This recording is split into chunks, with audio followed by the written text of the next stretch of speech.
안녕하세요. 사연에 빠지다의 DJ 민영입니다. 오늘은요, 유쾌하고 통쾌하고 또 상쾌한 그런 사연이 도착해 있는데요. 정말 사연을 읽는 내내 속이 후련했습니다. 여러분도 그러시길 바라면서 오늘 사연 시작해 볼게요.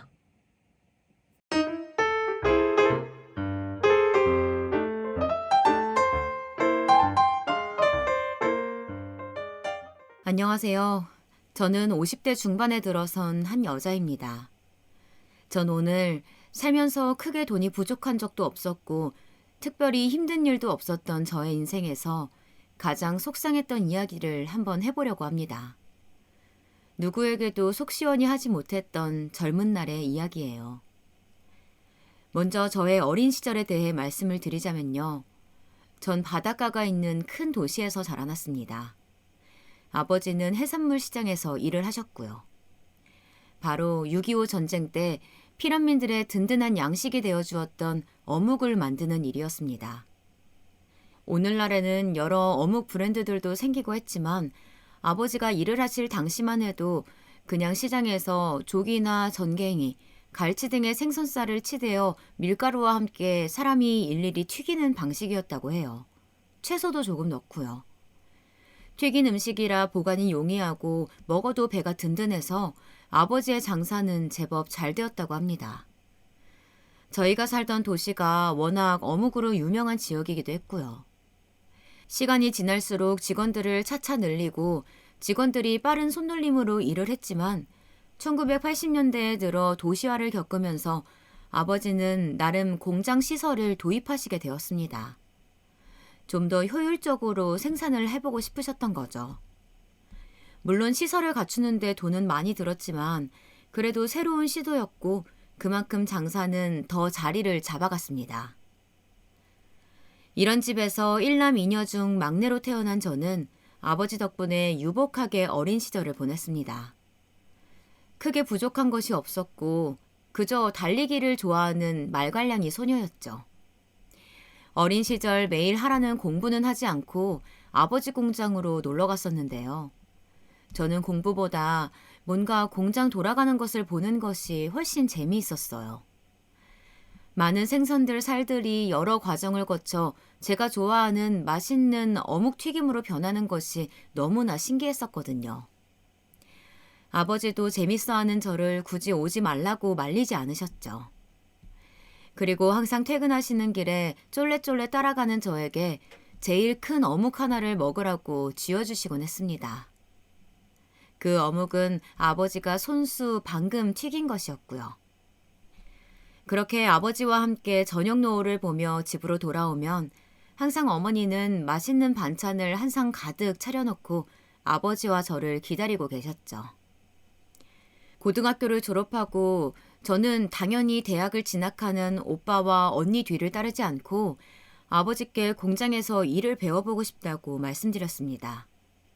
대학이야 필요하면 나중에 갈 테니 우선 어묵을 만드는 방법을 배우고 싶다고 말이죠. 그때는 왜 그랬는지 공장 직원분들과도 너무 친하고 그래서였는지 대학을 가는 것보다 공장에서 어묵을 만들며 아버지를 돕고 싶더라고요. 뭐? 아니 그게 무슨 소리야. 공장이라니 안 된다. 아버지, 한 번만요. 네? 저 그냥 조금이라도 배워보고 싶어서 그래요. 당연히 아버지는 무슨 소리냐며 처음에는 역정을 내셨지만 저는 고집을 부렸습니다. 어묵 만드는 것 좀 배워보고 그냥 월급 많이 안 주셔도 되니까 재미삼아 왔다 갔다 하겠다고요. 그렇게 저는 얼른 대학 가고 좋은 집에 시집 가야지라는 소리를 귀에 따갑게 들으면서 20살부터 공장으로 출근을 했습니다. 아침에 출근을 해서 그날 쓸 기름도 체크하고 어묵을 찍어낼 틀 같은 것들도 살펴보면서 저는 그렇게 생선살과 함께 하루 7시간 이상을 공장에서 보냈습니다. 당연히 어머니는 꽃 같은 20대의 나이에 왜 저러냐고 안타까워하시기도 하고 저에게 화를 내시기도 했었지만 저는 정말 그게 좋았어요.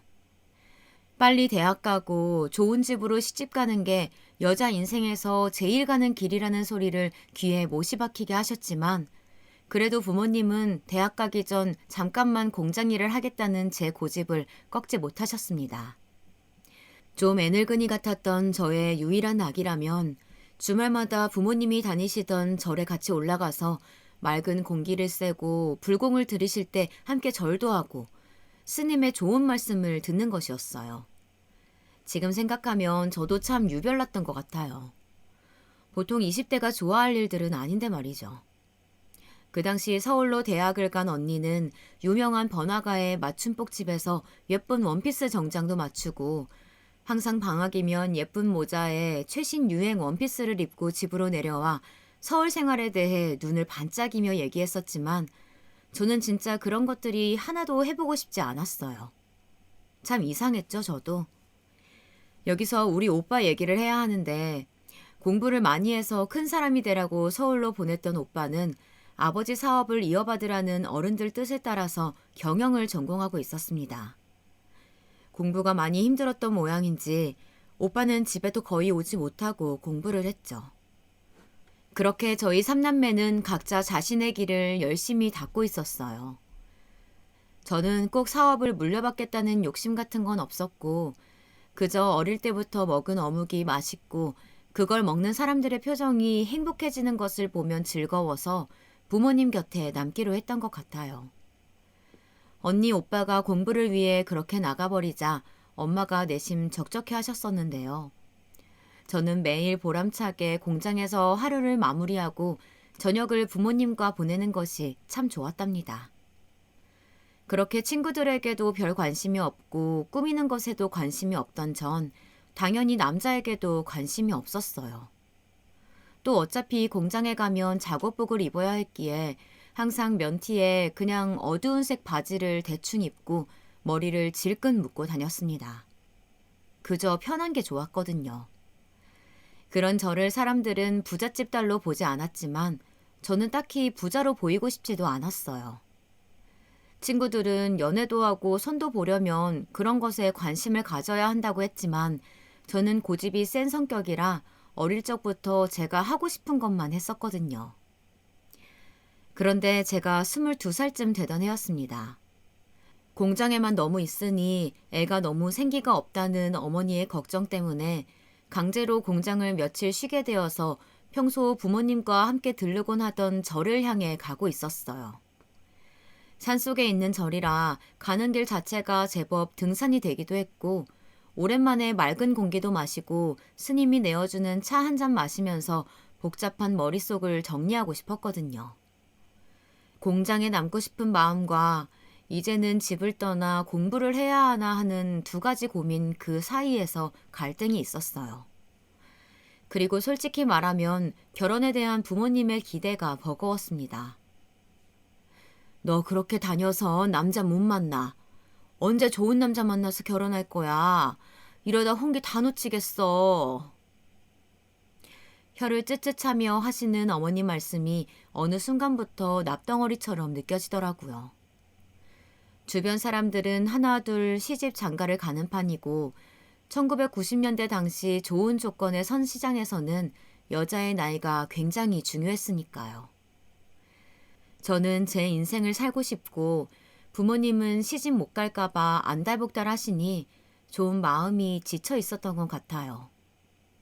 그렇게 고민을 안고 한참 산을 올라가는데 이쯤이면 절이 나올 때가 되었는데 이상하게도 절이 나오지가 않더라고요. 보통 3, 40분을 오르면 절의 입구를 지키는 사천왕이 있는 절 지붕이 보여야 하는데 아무리 살펴도 보이지가 않는 것이었습니다.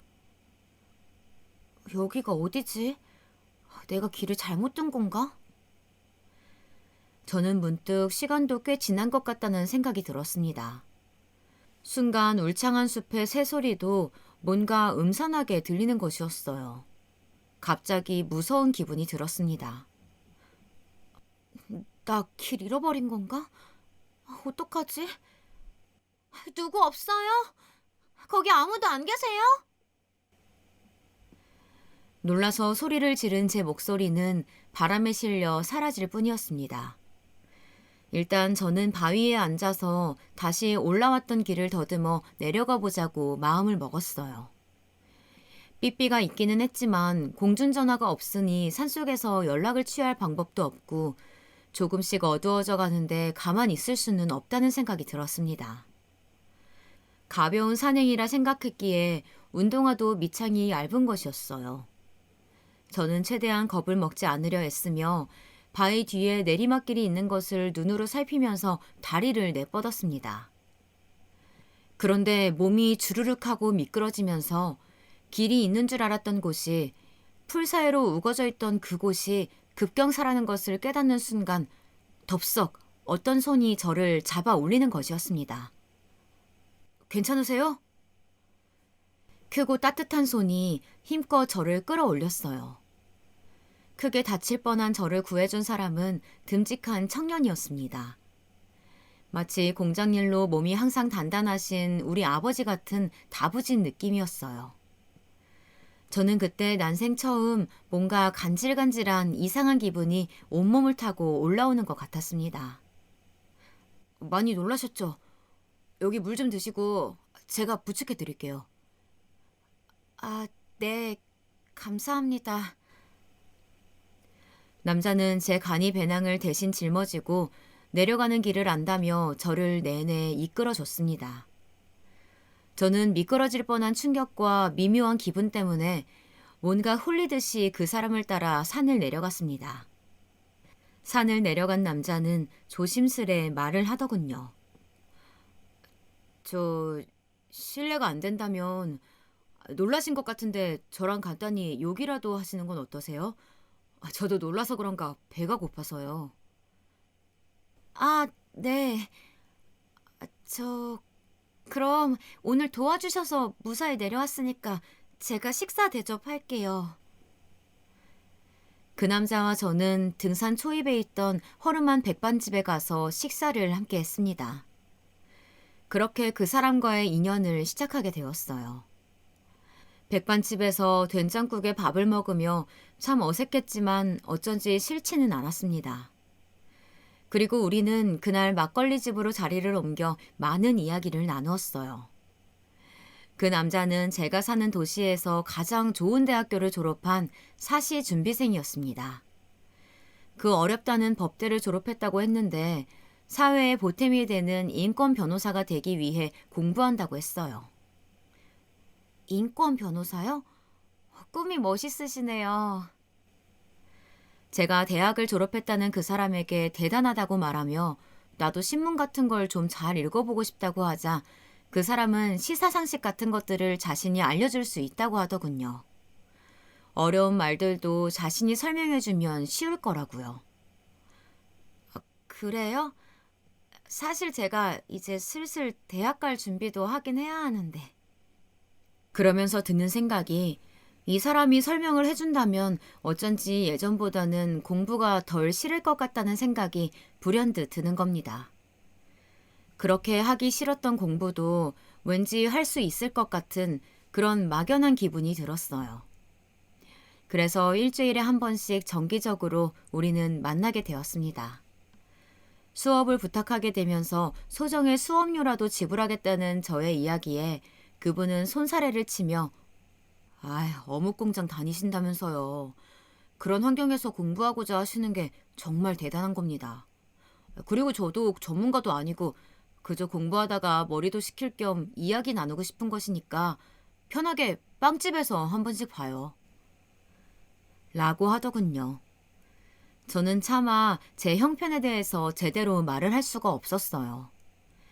가난한데도 공장을 다니며 공부를 하려고 한다는 오해를 한 그분이 저를 너무 칭찬했기 때문이죠. 그래서 말을 하지 못한 채로 우리는 수업이라는 명목으로 만남의 횟수를 쌓아갔습니다.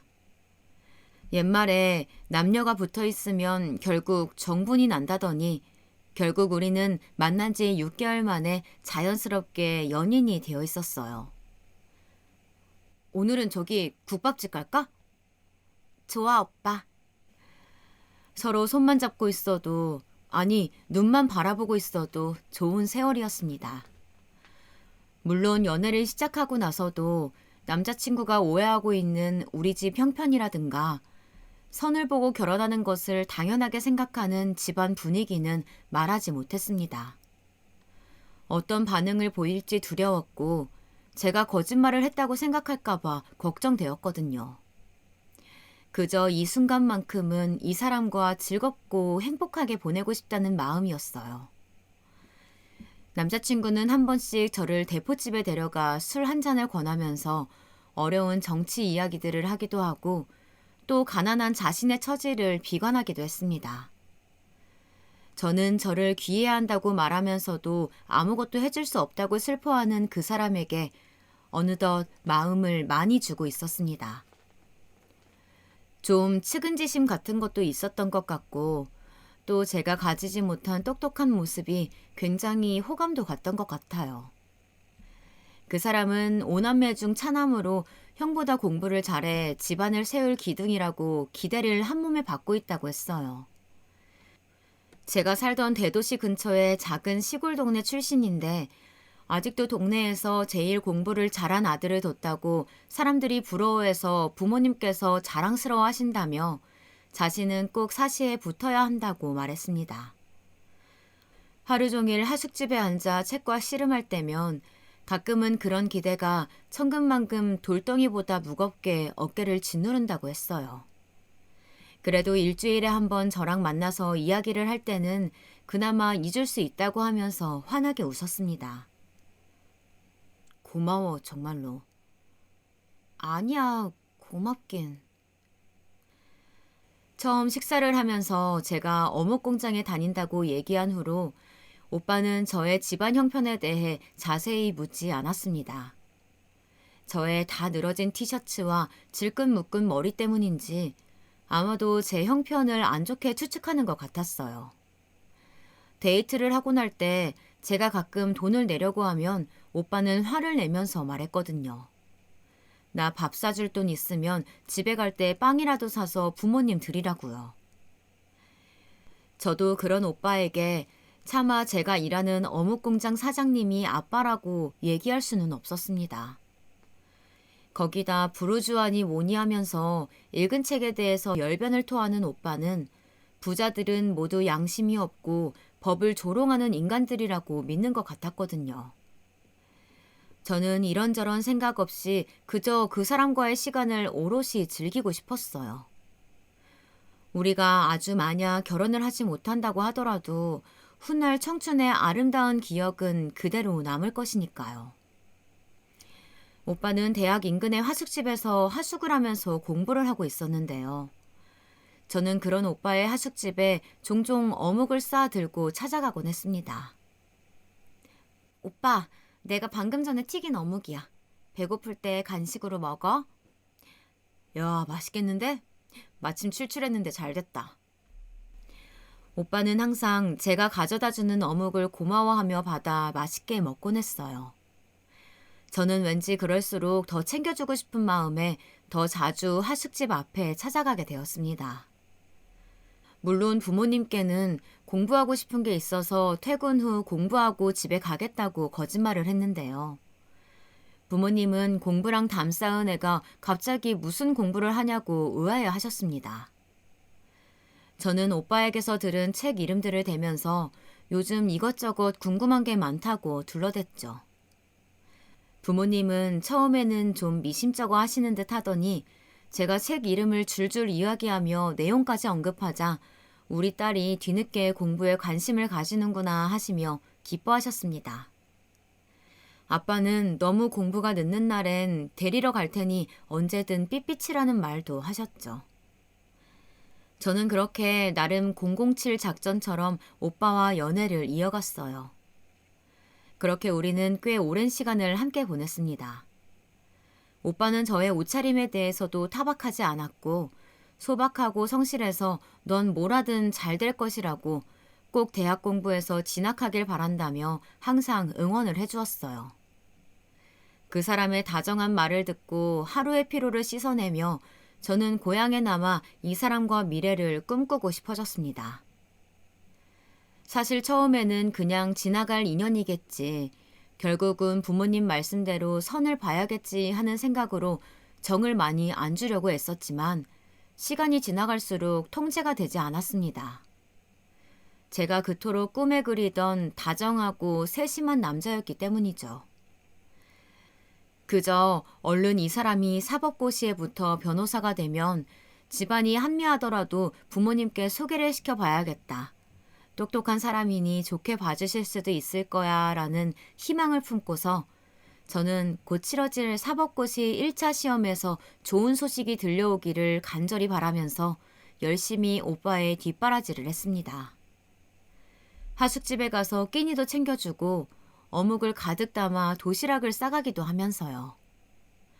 오빠의 하숙집에 왔다 갔다 하는 것이 처음에는 걱정됐지만 2층으로 된 단독주택인 하숙집에서 오빠가 기거하는 방은 한쪽으로 돌아가 구석에 있었기 때문에 사람들을 거의 마주치지 않다 보니 저는 그렇게 한 번씩 오빠 집에 드나들게 되었습니다.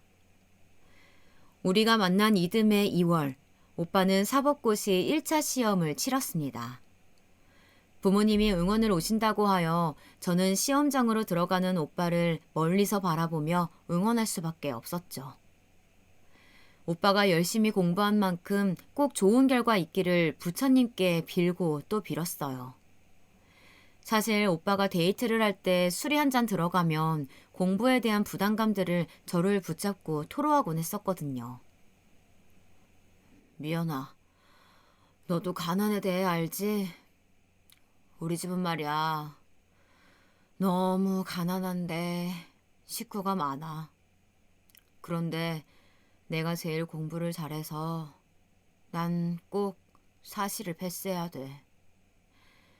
그게 내가 낳아준 부모님한테 할 수 있는 유일한 보답이니까. 오빠, 잘 될 거야. 너무 걱정하지 마. 저는 오빠가 그런 말을 할 때마다 사실 공감은 잘 안 되었지만 그저 이 사람이 더 이상 마음 아파하지 않았으면 내가 도움이 될 수 있다면 얼마나 좋을까라는 생각을 하곤 했어요. 그리고 다행히 오빠는 1차 시험을 무사히 합격했습니다. 그 소식을 들은 저는 정말 뛸 듯이 기뻤어요. 그동안 고생한 것이 헛되지 않은 것 같아 드디어 오빠도 가난한 집안을 먹여 살려야 한다는 부담이나 자신이 성공해야 한다는 짐을 어서 좀 덜어낼 수 있기를 바랬습니다. 오빠, 분명 2차도 될 거야. 걱정하지 말고 공부만 해. 알았지? 고마워, 미연아. 너가 정말 많은 힘이 된다.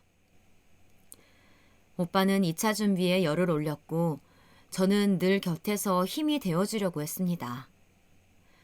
그런데 오빠가 1차를 합격하고 2차를 준비할 그 무렵 저희 집에서는 이제 대학을 가야 한다고 본격적으로 부모님께서 압박을 주시기 시작했어요.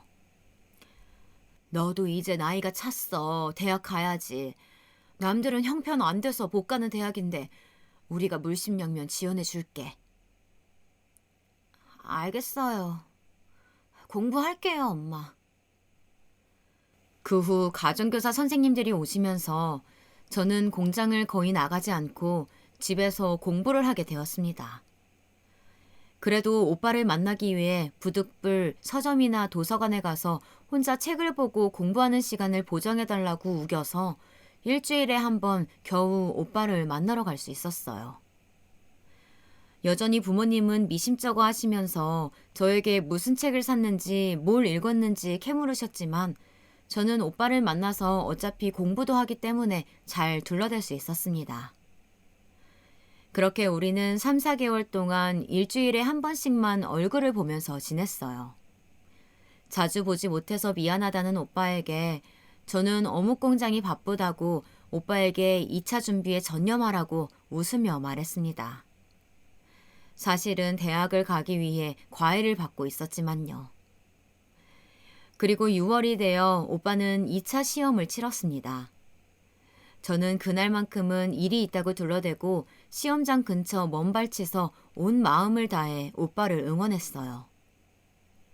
드디어 2차 시험 발표가 난 10월. 오빠는 당당히 2차 시험도 합격했습니다. 저는 진짜 너무 기뻐서 그 소식을 듣자마자 길거리에서 오빠 손을 붙잡고 팔짝팔짝 뛰었어요.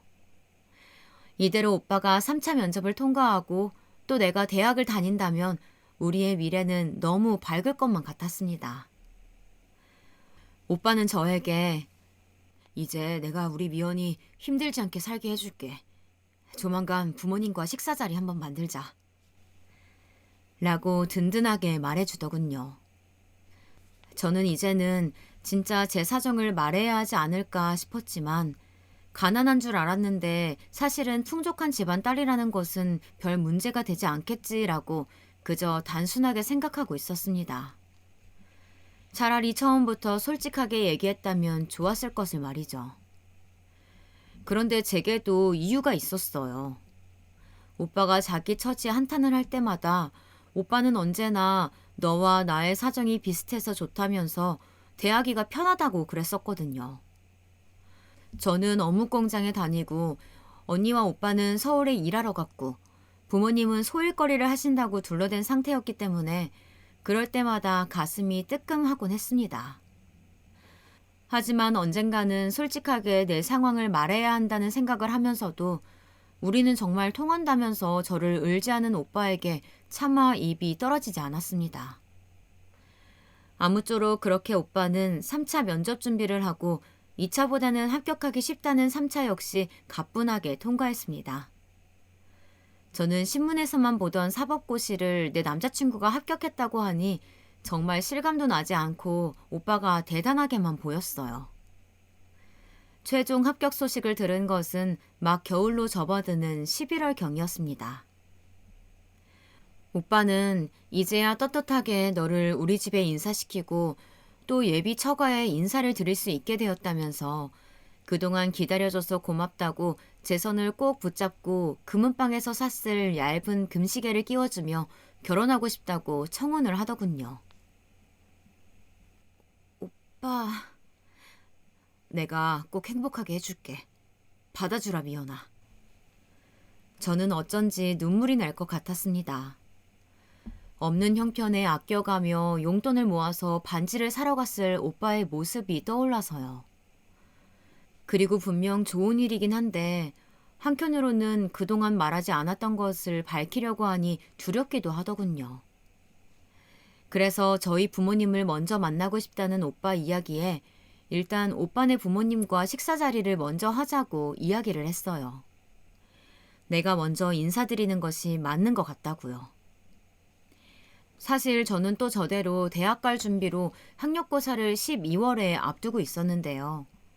일단 오빠네 부모님께 인사를 드리면서 제가 학력고사를 보고 곧 대학에 갈 것이고 저희 집안이 나름 유복하다는 것을 모두가 계신 자리에서 밝히고 결혼 허락을 받을 생각이었습니다. 결혼해서도 제가 대학을 다녀야 하는 부분도 걸리고 해서요. 대신 대학은 부모님을 설득해서 서울로 가지 않고 지금 살고 있는 여기서 다니는 것으로 이야기를 하고 싶었습니다. 그리고 저는 드디어 11월 중순 오빠가 잡아두었다는 한정식 집에서 오빠의 부모님을 처음 뵙게 되었습니다. 그날만큼은 맨날 입고 다니던 면 티셔츠와 검정 바지를 입으면 안 될 것 같아서 부모님이 생일 선물로 사주신 연회색 겨울 원피스를 입고 언니가 방학 때 놔두고 간 멋들어진 코트도 걸치고 핸드백도 들고 식당으로 갔습니다. 오빠의 가족분들은 먼저 와 계시더군요. 시골분들 특유의 푸근한 인상이셨고 특히 오빠의 어머님은 기분이 너무 좋으셨는지 벌써 얼굴이 빨개져서는 우리 아들 하시면서 오빠의 손을 꼭 잡고 계셨습니다. 연신 어깨를 쓰다듬으시면서요. 안녕하세요. 저는 김미연이라고 합니다. 저는 그분들에게 다가가서 수줍게 인사를 드렸습니다. 왔어? 저의 꾸민 모습에 오빠는 적잖이 당황한 기색이었지만 한껏 꾸미고 온 모습이 싫지 않았는지 볼에 홍조를 띠더군요. 이 아가씨가 오늘 소개한다던 여자친구냐? 오빠의 아버지가 저를 위아래로 살펴보시며 말씀하시더군요. 오빠의 어머니는 저를 이리저리 살피기만 하시고 별다른 말씀이 없으셨어요. 저는 그 눈길이 조금 부담스러웠지만 첫 만남이라 어색한 거겠지 생각하면서 애써 미소를 지었습니다. 그동안 말씀 많이 들었습니다. 늦게 인사드려서 죄송합니다. 그러자 아무 말이 없으시던 오빠의 어머님께서 대뜸 말씀을 하시는 것이었어요. 그 질문에 당황스러웠는데요. 그래, 아가씨는 무슨 공장에 다닌다고요? 무슨 공장이라고 했죠? 뭔가 공장이라는 단어가 특히 도드라지는 것 같았어요.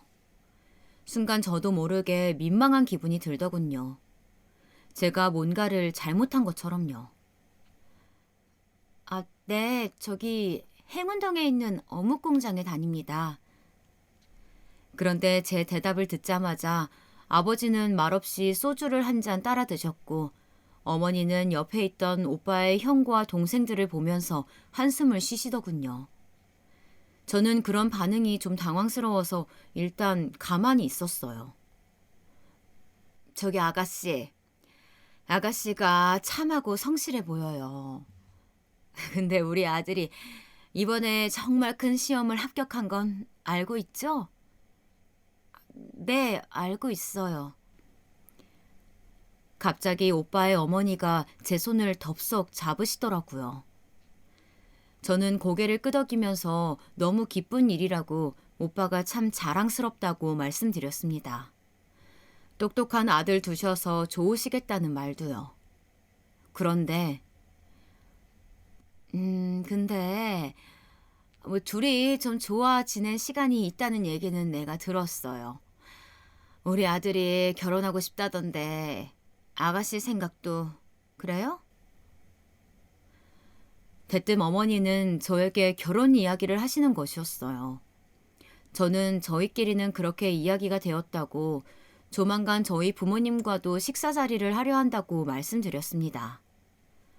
그러자 제 이야기를 듣던 오빠의 어머니는 갑자기 표정을 굳히시더니 이러시더군요.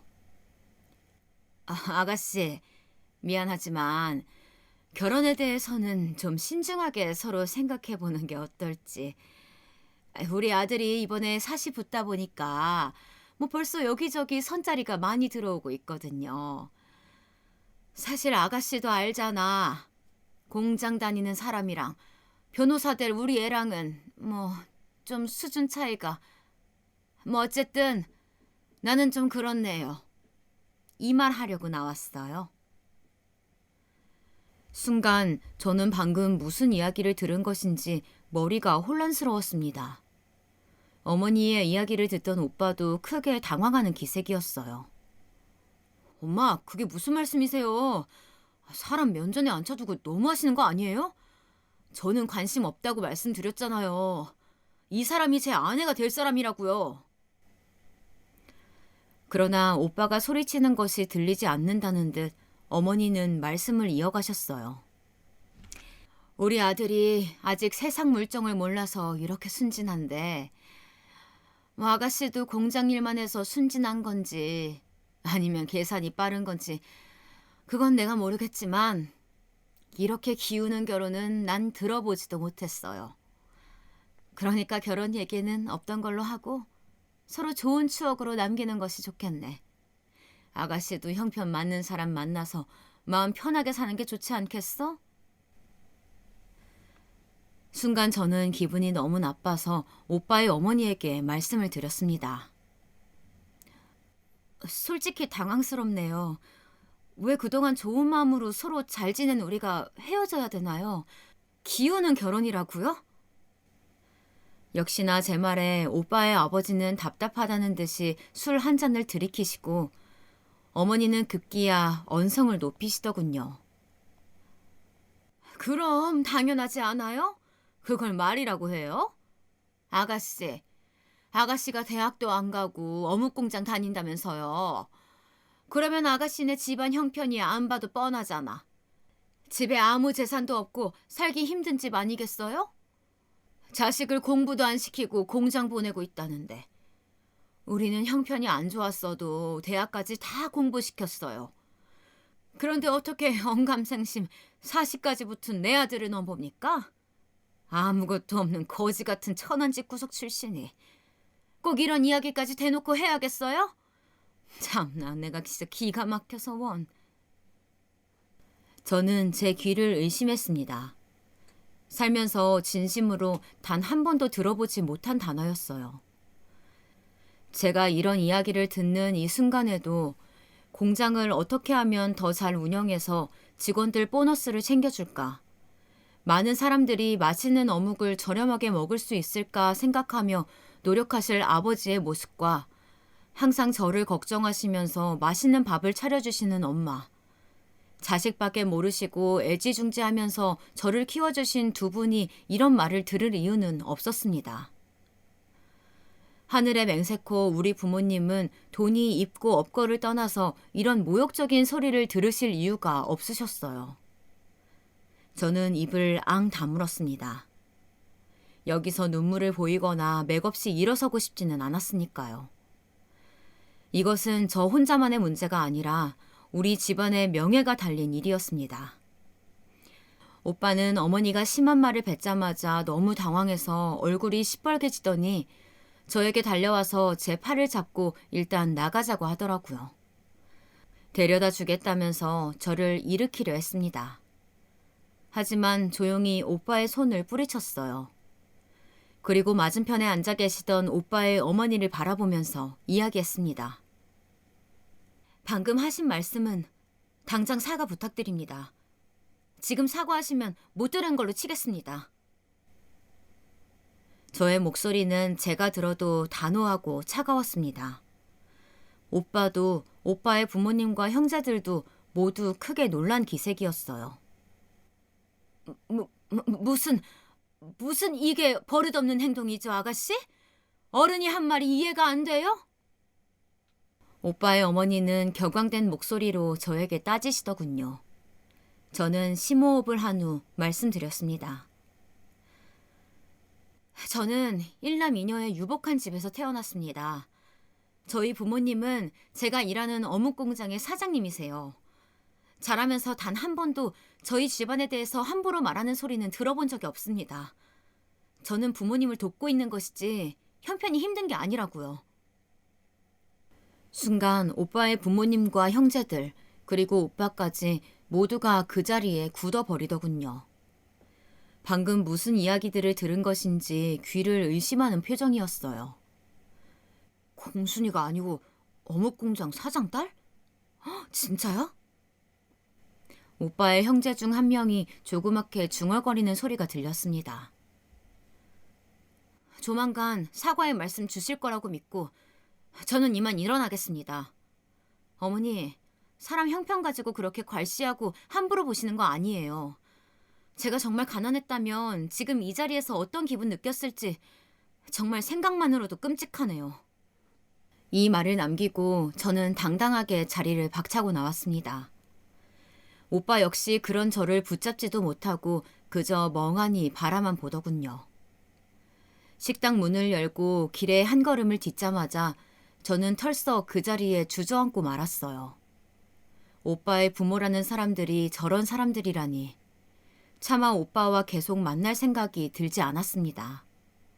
내가 겪은 오빠는 분명 속물적인 계산이 앞서는 사람이 아니었는데 너무 속상하고 또 속상하더군요. 마음이 찢어진다는 것이 이런 것인가라는 생각을 하며 저는 그날 밤 내내 방에 틀어박혀서 가슴을 부여잡고 길고 긴 울음을 토해냈습니다. 울면서도 내내 부모님의 얼굴이 떠올랐는데요. 그게 더 가슴이 아프고 시리게 느껴왔습니다. 그렇게 저는 큰 충격을 받고 12월 학력고사를 볼 때까지 일절 오빠에게 연락을 하지 않았습니다. 집에만 틀어박혀서 시험 준비만 하고 밖에 나가지 않았고 삐삐는 그냥 꺼두었어요. 그동안 오빠가 어떻게 지냈는지 저와는 어떻게 할 것인지 그런 것들도 궁금하지 않았고요. 그저 오빠를 포함해 그 집 식구들을 보고 싶지 않았습니다. 그러던 어느 날 무사히 학력고사를 끝내고 아버지께서 오늘은 아빠랑 단둘이 맛있는 거 먹으러 가자면서 대뜸 어떤 식당으로 저녁 5시까지 오라고 하셨습니다. 저는 아빠가 공부하느라 고생했다고 그러시나 보다 하면서 즐거운 마음으로 식당으로 갔습니다. 단독 방으로 되어 있는 고급 식당이었는데 가족들과 가끔 기분 좋은 일이 있을 때 오는 곳이었어요. 드르륵 문을 밀고 들어가자 아빠가 앉아 계셨어요. 그런데 아빠 맞은편에 연락을 끊었던 오빠가 앉아 있는 것이 아니겠어요? 저는 너무 놀라서 말을 더듬거렸습니다. 오빠, 이게 어찌 된 일이에요? 오빠가 왜 여기 있는 거죠? 아빠랑 아는 사이예요? 못 본 사이 오빠는 더 멋있어져 있었습니다. 깔끔하게 양복을 차려입고 머리도 이발을 했더군요. 내가 오라고 불렀다. 미연이 너를 너무 보고 싶어 해서 말이다. 아빠가 말씀하셨습니다. 저는 일단 당황스러운 마음을 가라앉히면서 자리에 앉았어요. 아빠의 말씀인즉슨 제가 그렇게 두문불출하고 난 후 오빠가 공장 앞에서 며칠을 계속 서 있더래요. 그래서 아빠는 처음엔 직원 중 누구의 지인인 줄 알고 며칠이나 계속 허탕을 치는 모습이 안쓰러워서 누구를 찾느냐고 물어봤다고 합니다. 그러자 오빠가 대뜸 아빠 앞에서 큰 절을 하더래요. 처음 뵙겠다고 미연이 남자친구라고요. 아빠는 몹시 놀랐지만 일단 일으켜 세운 다음 근처 식당에 가서 식사나 함께 하자고 하셨대요. 그리고 오빠는 아빠에게 저를 그동안 만나왔던 이야기, 사시 공부하면서 제가 자신을 얼마나 잘 챙겨줬으며 어떻게 우리가 결혼 약속을 하게 되었는지까지 다 말씀을 드렸다고 해요. 그리고 왜 제가 연락을 끊어버렸는지에 대해서도요. 오빠는 그 자리에서 자기 부모님의 무례를 용서해달라며 아빠에게 말씀드렸다 합니다. 그리고 아빠는 오빠의 말씀을 다 듣고서는 나도 가난했던 시절이 있었고 이렇게 자랑스러운 아들이니 부모님 입장에서 한 번쯤 욕심이 나셨을 수도 있다고 하시며 용서해 주셨다고 합니다. 미연아, 나도 적잖이 화가 나긴 했다. 그래도 너희가 이렇게 서로를 사랑하고 아낀다고 하니 그만 허락해 주려고 한다. 네 생각은 어떠니? 저는 잠시 깊은 고민에 빠졌습니다.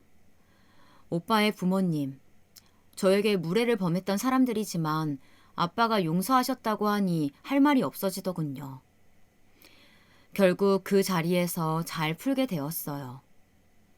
나중에 아빠는 저에게 그렇다고 어른들에게 버릇없이 그리하면 되냐고 호통을 치시더라고요. 저는 억울했지만 아빠가 오빠를 적잖이 마음에 들어하는 눈치여서 그냥 말씀을 듣고 있었습니다. 그리고 그렇게 오빠와 식사를 한 후 아빠는 집으로 돌아가셔서 엄마에게도 오빠의 존재를 말씀하셨어요. 하지만 엄마는 모든 이야기를 들으신 후엔 아빠와 약간 다른 반응이셨습니다. 그 사람들 우리 미연이 가난하다고 모진말 퍼부었다고요? 인성은 알만하네요.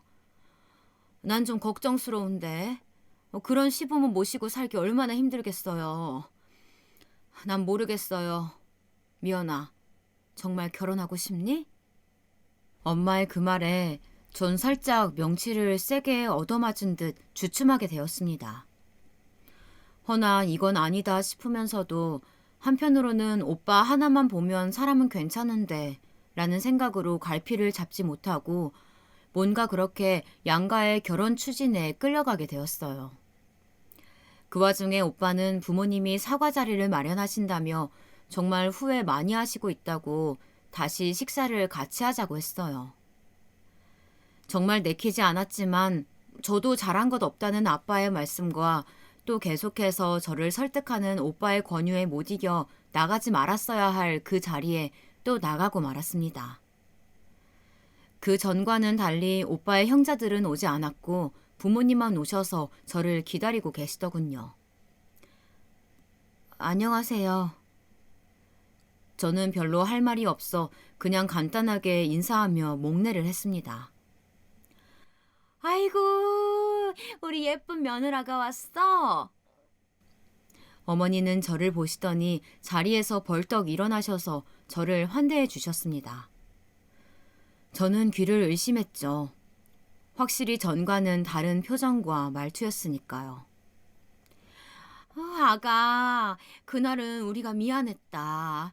우리가 오해를 해서 기분 많이 나빴지? 내가 사과하마.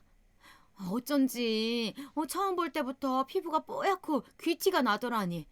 이런 아가씨를 그래. 내가 가난하다고 면박을 줬으니. 미안해. 마음 풀어라, 응? 살다 보면 이렇게 오해 생기는 일도 생기고 그러는 거야. 내 이 마음의 빚은 두고두고 갚을게. 솔직히 무서울 정도로 저를 향한 시선이 변해 있으시더라고요. 어머니는 제가 말을 할 틈도 주지 않고 속사포처럼 사과의 말을 쏟아 놓으셨어요.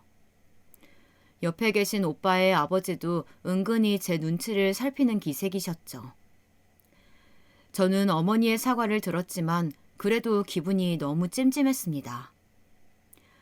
알고 보니 제 형편이 좋다고 해서 손바닥 뒤집듯이 이런 사과를 바라는 것이 아니었기 때문이죠.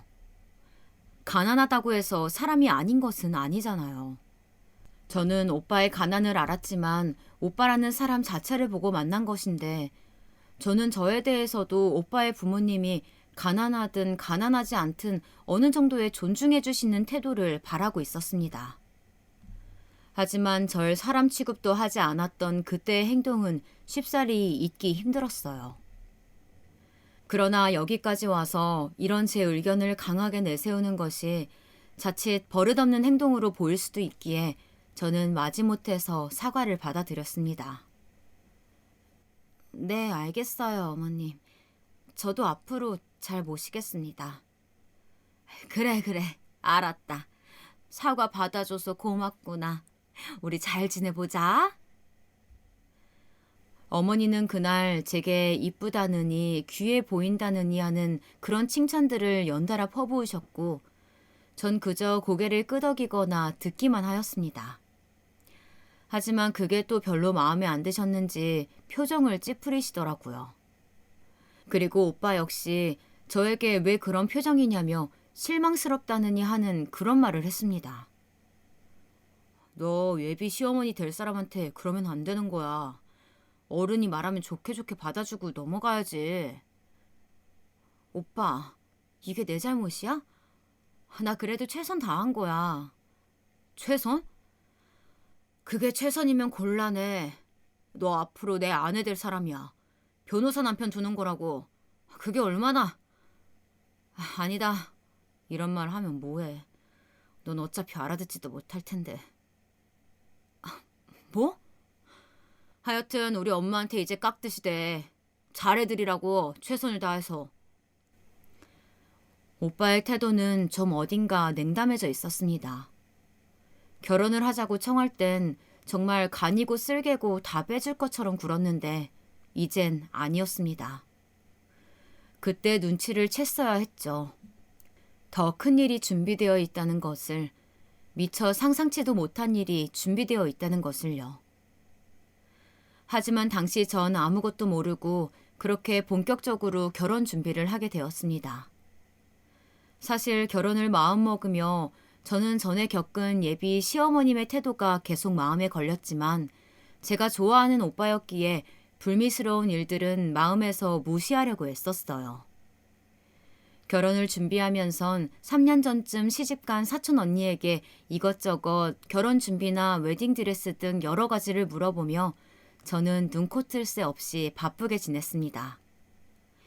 막상 결혼식을 3달 정도 앞두자 드레스며 메이크업 같은 게 너무 고민이 되더라고요.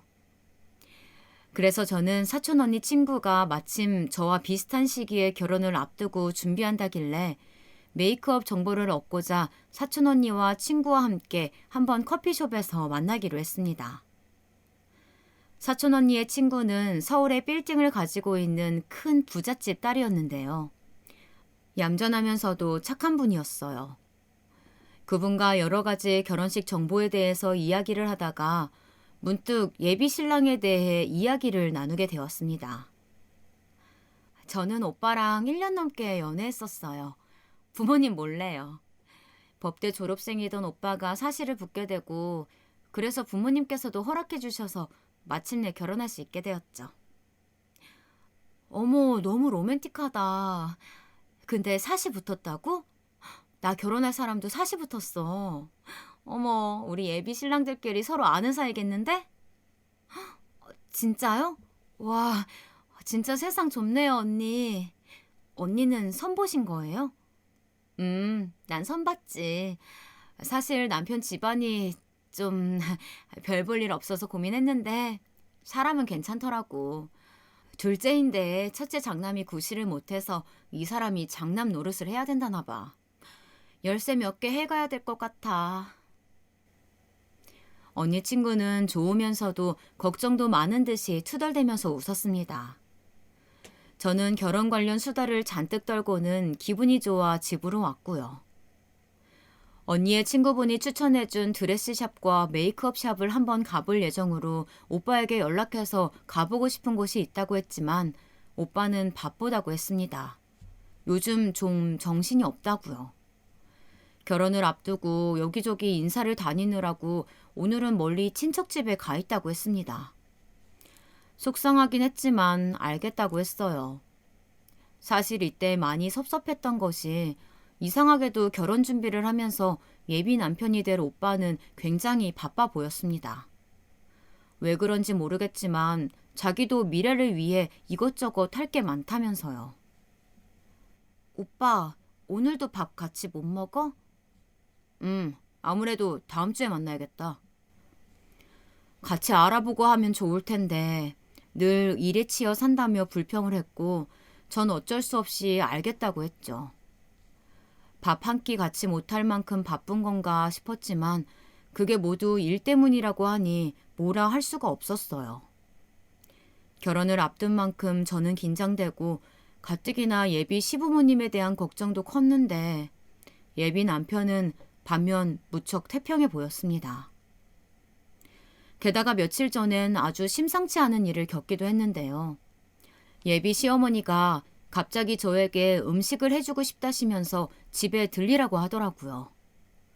거절하는 것도 예의가 아닌 것 같아 어렵게 발걸음을 떼게 되었는데요.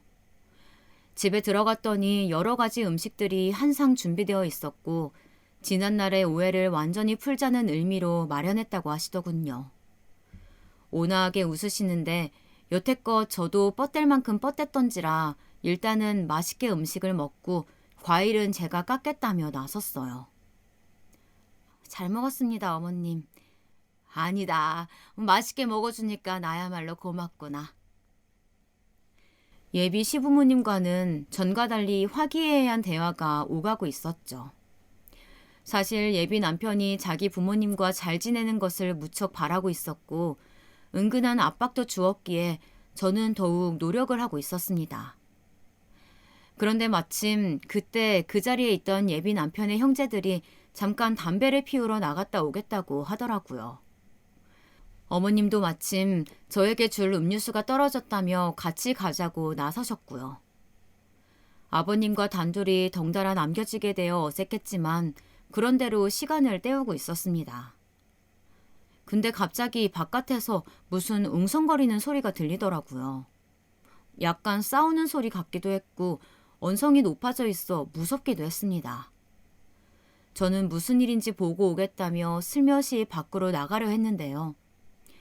근데 그때 문을 사이에 두고 목소리에 귀를 기울이고 있는데 예비 아주버님이 이런 말을 하더라고요. 엄마, 근데 이건 아니지 않아? 뭐가? 아니, 걔 지금 하는 짓이 좀 그렇잖아. 도의적으로나 상식적으로나 천벌받을 짓이지. 알게 되면 양쪽 집안 다 난리 날 텐데. 하여간 말리라니까 안 된다고. 아이고 참나. 너도 뭔 그런 걱정을 하니? 예, 걱정하지 마라. 그런 건 다 엄마가 깔끔하게 처리하려니까. 아무리 아들이 변호사인데 누가 뭐라고 해. 남편 이야기와 제 이야기 같긴 했지만 양쪽 집안은 또 무슨 말인지 처리는 뭔지 알 수가 없었습니다. 게다가 제가 문 앞에 서 있는 걸 몰랐는지 안으로 들어오면서 절 발견하곤 기절할 듯 화들짝 놀란 어머님 표정. 예비 시무의 표정도 무척 이상했습니다. 괜찮으세요, 어머님? 아가, 너 왜 여기 나와 있는 거니? 당황하며 집 안으로 다시 들어가는 예비 시어머니는 손을 조금씩 떨고 있었습니다. 저는 대화를 이어가면서도 그 손을 못 본 척했지만 어딘지 깨름직한 기분이 남아 있었어요. 아무쪼록 전 엄마랑 드레스샵에 가려다가 사촌 언니가 봐주면 더 좋을 것 같아 언니에게 전화를 했어요.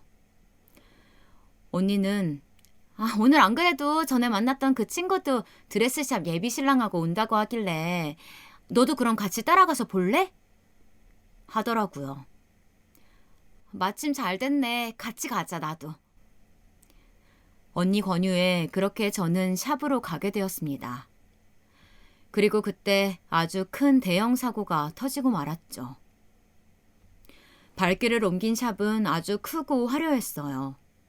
하얗고 으리으리한 건물에 입이 떡 벌어졌습니다. 저는 설레는 마음으로 가게로 들어섰고 저 멀리 서 있는 사촌 언니와 그 친구가 보였습니다. 드레스를 입은 언니 친구를 바라보며 소파에 앉아있는 한 남자의 뒷모습도 보였는데요. 그런데 어딘지 익숙한 그 뒷모습은 아무리 봐도 오빠였습니다. 오빠의 뒷모습이었어요. 저는 너무 놀라서 비틀거리면서 몸을 가누려고 애썼습니다. 오빠? 오빠가 왜 여기 있지? 도대체 어떻게 된 거지? 그때 사촌 언니가 저를 발견하고는 불렀어요. 미연아!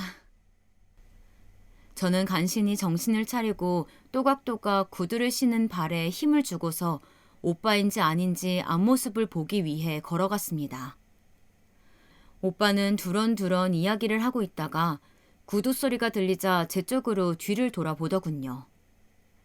고개를 돌려 저를 확인한 오빠의 얼굴은 새파랗게 질렸습니다. 미연아, 저기, 그게... 제 말을 잊지 못하고 덜덜 떠는 오빠를 보면서 저는 한 가지 말을 떠올렸어요. 바로 부모는 자식의 거울이라는 말이 있죠. 그렇게 돈돈하시는 시어머니 밑에서 자란 오빠는 자신의 처지가 달라지자 결국 부모님과 같은 속물적인 모습을 보이는 것이었어요. 가난한 고시생이었을 때는 그렇게 부자들을 욕하더니 저와 결혼하기로 하고서도 더 부잣집 여자를 찾아 선을 보고 결혼을 양쪽으로 진행하려고 했다니요. 정말 혀를 내두를 이 미친 광경에 정이 뚝뚝 떨어지는 것을 느꼈습니다. 거기다 한 가지 더, 며칠 전 예비 시어머니 댁에서 들었던 대화가 떠오르더라고요. 아마 예비 시부모는 이 모든 것을 알고도 그대로 진행시키려고 했던 게 틀림없었습니다. 언니, 제 예비 신랑을 소개하고 싶은데요. 응? 예비 신랑? 같이 왔어?